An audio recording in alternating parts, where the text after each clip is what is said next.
Muy buenos días, compañeros. Deseo y espero se encuentren muy bien. Mi nombre es Ricardo Andrés Rueda. Soy actual estudiante de Dirección Comercial de la UNAP, de la Universidad Autónoma de Bucaramanga. Básicamente, el tema del cual voy a hablarles un poco es, o más que todo, la organización que escogí, la Organización de las Naciones Unidas.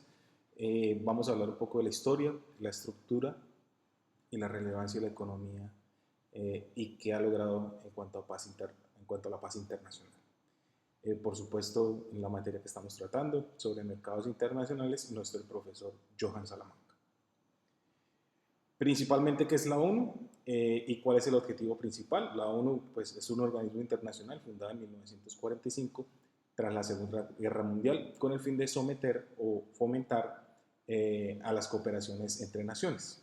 Es muy importante tener acá el dato de que la ONU fue fundada casi que con entre 50 y 60 miembros y actualmente tiene más de 190 miembros. El objetivo principal básicamente es mantener la paz y la seguridad internacional, promover los derechos humanos y la justicia del bienestar social. Eso a grandes rasgos de lo que es la ONU. Básicamente dentro de la historia y la creación de la ONU, en 1945 se fundó en Estados Unidos, San Francisco, California, y como les venía contando, se fundó por 51 países. Esta nación, esta organización, perdón, nació o surgió de la necesidad de muchos conflictos que se estaban presentando, principalmente después de la Segunda Guerra Mundial, que fracasó en anteriores organizaciones que no pudieron mediar en esta Segunda Guerra. Desde su creación ha crecido hasta contar ya casi con más de 193 miembros y ha tenido unos o varios hitos importantes, como por ejemplo la adopción de la Declaración Universal de los Derechos Humanos, que ya todos la conocemos, el derecho a la vida, el derecho a la salud, ¿sí? Derechos que son fundamentales para todos, la Declaración sobre la Descolonización y la adopción de los miembros o los objetivos del desarrollo del milenio, que son los ODM. La estructura y funcionamiento de la ONU actualmente cuenta con 6 organismos principales: la Asamblea General, el Consejo de Seguridad, la Corte Internacional de Justicia, el Consejo Económico y Social, la Secretaría y el Consejo de Administración Fiduciaria. Cada órgano, por supuesto, tiene funciones muy específicas que contribuyen a la misión de la ONU. Por ejemplo, la Asamblea General debate generalmente las decisiones sobre temas relevantes. Entonces, en algunos escenarios, por ejemplo, la ONU entra a debatir sobre el tema de Venezuela o entra a debatir sobre el tema de Venezuela, si se están violando los derechos de la población o de las personas que actualmente habitan o son ciudadanos venezolanos. Tratan de mediar en todo ese tipo de situaciones de conflictos que se generan a nivel global y que no solamente afectan a un solo país, sino que afectan a muchas naciones. La Corte Internacional de Justicia, que por ejemplo saca la resolución de disputas legales entre países. Entonces, también para hacernos una idea, esta Corte ha entrado a debatir temas como la guerra en Irán, las guerras en Afganistán, esas guerras en Oriente Medio que han sido tan complejas, ellos han entrado como tal a debatirlas y de cierta manera en estas cortes internacionales entrar a penalizar también a ciertos países. Las principales áreas de acción de la ONU cuenta con múltiples áreas de acción, incluyen por ejemplo la paz, la seguridad, los derechos humanos, más adelante vamos a ver, tienen 17 ODS que básicamente son como la implementación de varios esfuerzos y la coordinación de 17 temas importantes que entre ellos están el hambre cero, la promulgación para tener un muy buen estudio, una muy buena calidad de vida, que los países sean sostenibles amigablemente o sostenibles en el tiempo, todo el tema que se refiere al agua, al cuidado del medio ambiente. Entonces, todos estos 17 ODS son como esos pasos globales en los cuales ellos, más que todo la organización, se enfoca a que cada país lo siga, pues con el fin de tener unas naciones o unos organismos mucho más unidos y mucho más completos, que convergen o que convergen en ciertas cosas principales. Por supuesto, esto ha generado mucho debate porque pues tiende a decir que limita las soberanías de cada país, tanto eh, económicas, sociales, políticas. Entonces ha generado bastante debate este tipo de elementos de las organizaciones de Naciones Unidas. Las últimas directrices que me parecieron como las más importantes que ha emitido la ONU es, por ejemplo, la primera, que para el cumplimiento de los ODS hacia el 2030 incluye la acción climática y la reducción de desigualdades. Esperan que al 2030 estos 193 países que están dentro de la ODS estén por lo menos cumpliendo esta agenda de 17 ODS. En 2023 publicó nuevas recomendaciones para acelerar la transición de energías limpias y reducción de la emisión de carbono a un 45% antes del 2030. Al día de hoy, hasta ahora van cerca de un 10 a un 12%. Estas directrices también abordan el fortalecimiento de los sistemas de salud globales y de la seguridad alimentaria, por supuesto lo que ya venimos hablando dentro de las ODS, que está el programa de hambre cero. También algo muy importante que de pronto me pasó contarles es que la promoción y la divulgación de la igualdad de género también ha sido un factor supremamente importante y controversial a la vez, porque pues tiende a dirigirse a cierto sector político de la izquierda y incluyen y se fomentan muchos debates en cuanto a todas estas directrices emitidas por la ONU.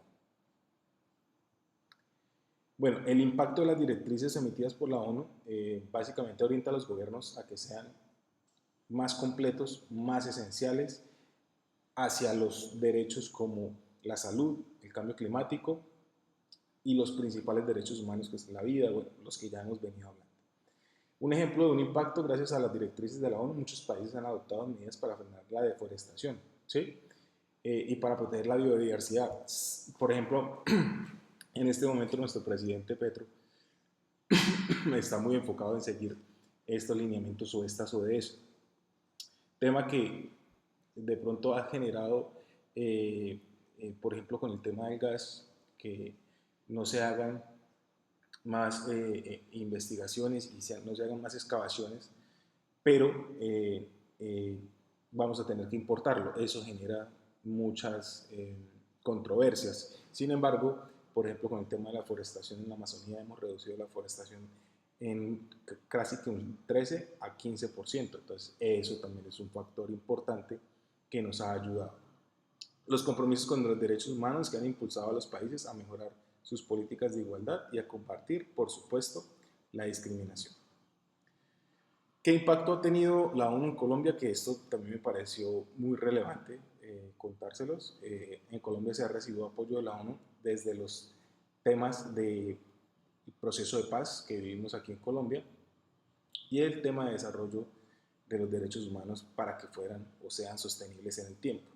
Desafortunadamente, en ciertos procesos de paz muchas veces ha pasado, como en este momento está pasando en Colombia, que se vuelven a revivir todo este tipo de conflictos internos, pero siempre ha sido bastante la reducción que ha generado un proceso de paz, a lo contrario que es estar en la guerra, ¿sí? Y eso, pues, hay muchísimos ejemplos de excombatientes y de gente que se ha reintegrado y que ha sido útil y ha aportado mucho más a la sociedad.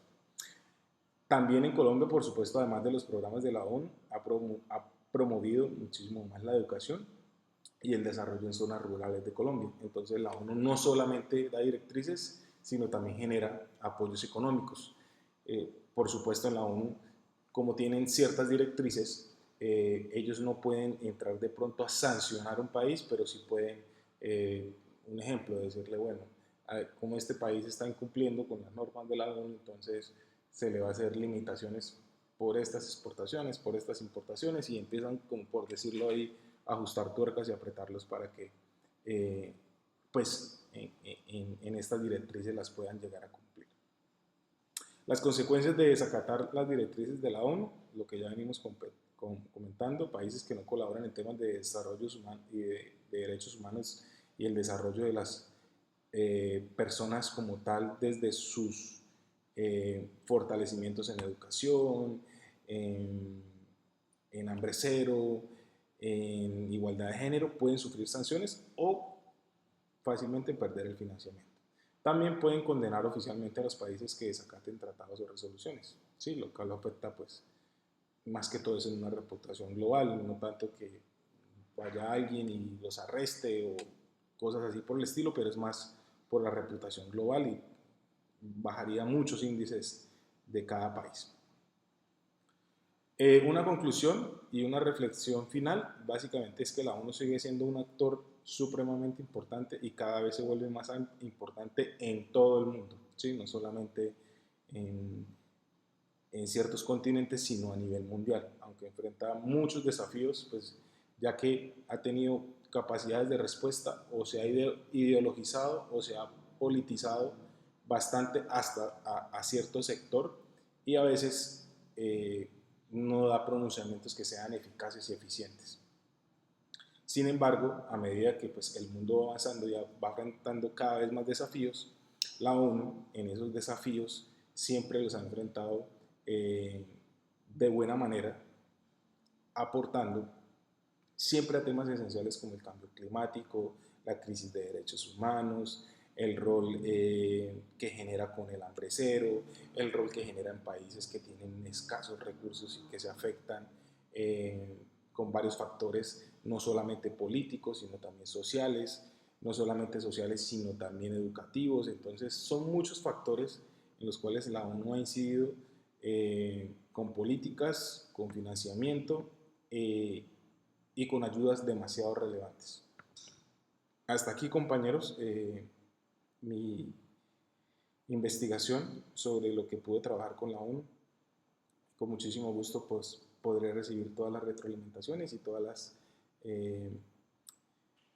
todos los comentarios serán muy bien recibidos. Muchas gracias.